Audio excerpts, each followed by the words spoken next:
What's up, everybody? It's the Digital World Podcast.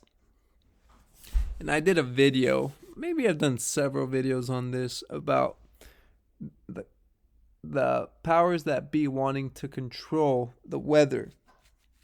And in I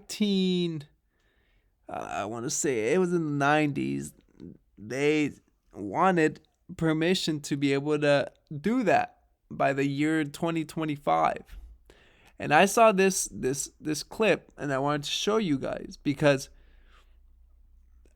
I think it's important to be mindful of these things. However much information we're privy to or not, you got to realize that they can make it rain. And was it Dubai?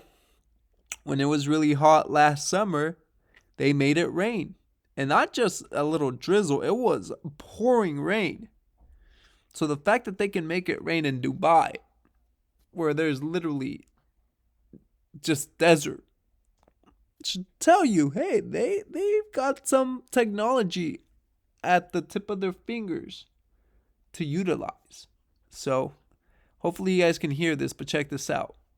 On record is saying, quote, they want to control the weather by 2025, and we are not talking about just seeding the clouds for rain. Of April this year, there are more than 150 different weather modification programs around the world. Since about 2000, the Department of Defense and the Department of Energy have been spraying the entire United States sky with toxic brew chemicals and other biologic agents.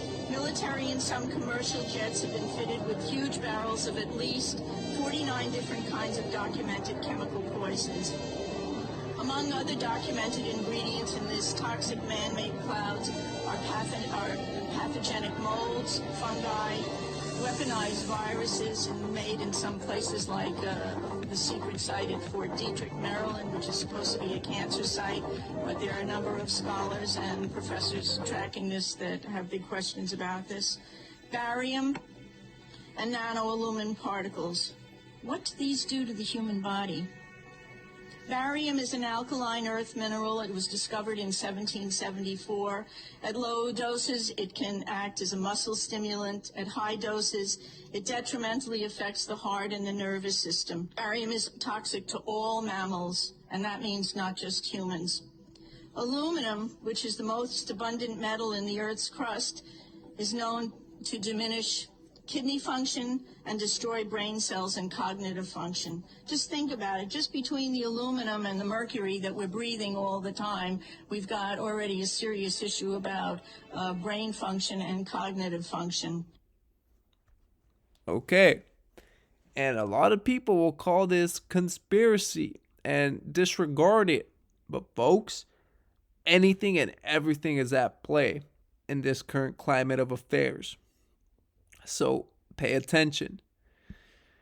Adam Taggart commented on this tweet by Zero Hedge, saying New York will suspend state gas tax from June 1 to December 31st. Oh boy, I wonder why. Because it's just getting out of control, right? You know, California, it's the same story. And Adam Taggart hit the nail on the head. He said this is a prelude to price controls. The well-worn and fatally flawed central planner playbook for dealing with inflation they themselves created is now in place. So folks, it's gonna happen. Here, this other gentleman said, and price controls are a prelude to shortages. So in other words, people won't be able to buy the expensive gasoline to go to the grocery store and stare at the empty shelves. They'll have to stare at empty shelves at home instead. So it's not a joke, folks. It's not a joke. And here we stay prepared, we stay aware, because, well, I like that. We stay prepared, we stay aware. So now I'm going to start using that from now on. So we stay aware, we stay prepared for events that are on the horizon. And I showed you this clip of, well, not this one, but I showed you clips of Peru. And this is just another clip where they're protesting fuel and fertilizer price hikes. Like in that other video I showed you yesterday, the individual was saying how their cost of, I forget what it was, went from $2 to $8 the following week, to $16 the following week. So it's brutal. It's brutal, and this is just the beginning. The poorer countries are starting to see this more and more, and eventually it's gonna hit the first world countries, the superpowers, right? So stay aware, stay prepared. Thank you for watching. This is the Digital World Podcast, and I'll see you in the next episode.